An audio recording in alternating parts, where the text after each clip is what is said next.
বন্ধুরা, রাশিয়া আর ইউরোপ থেকে শুরু করে এখন মিডল ইস্টের পর ভারতীয় সীমান্তেও হামলা শুরু হয়ে গেছে, যা না কেবল ভারত বরং গোটা বিশ্বের জন্য বিরাট বড় একটা থ্রেট।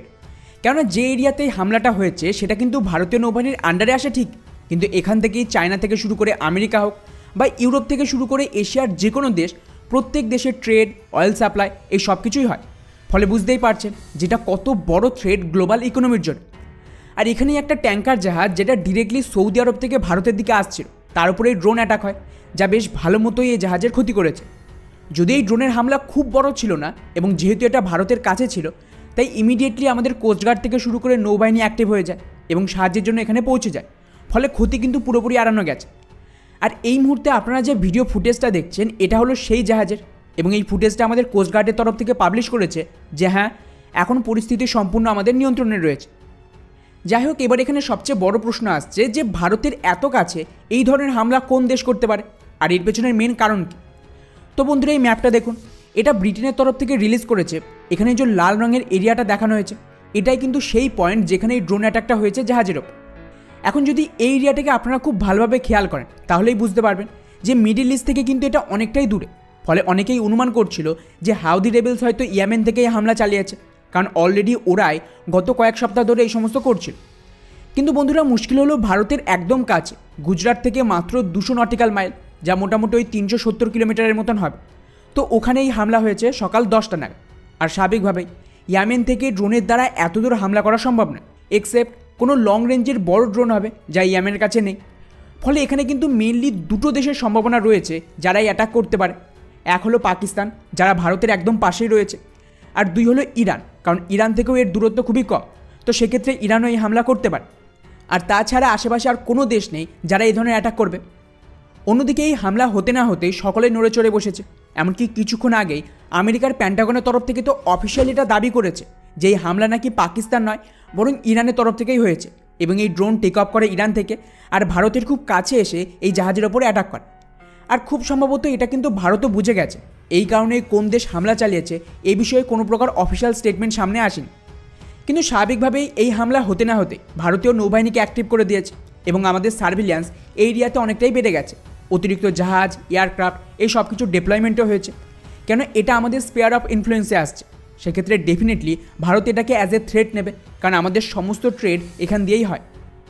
যাই হোক, এবারে আসে আসল কথায় যে ইরান এই ধরনের হামলা কেন করল, আর কোথাও না কোথাও ভারতকে কি এই লড়াইয়ে টানার চেষ্টা করছে। তো বন্ধুরা, আপনারা যারা আমার ইসরায়েল হামাসের ভিডিওগুলো দেখেছেন, ওখানে আমি ক্লিয়ারলি বলেছিলাম যে সমস্ত যুদ্ধ কিন্তু প্রি প্ল্যান, এবং এতে ভারত হোক, সৌদি হোক, আমেরিকা, মোটামুটি সমস্ত দেশেরই ইনডাইরেক্ট সাপোর্ট রয়েছে। এখানে বেসিক্যালি কী হচ্ছে, ডলারাইজেশন, মানে ডলারের ক্ষমতাকে শেষ করা হচ্ছে। আমেরিকার পক্ষে কিন্তু 30 ট্রিলিয়নের ডেট নিয়ে আর বেশি দিন ডলারকে টিকিয়ে রাখা সম্ভব না।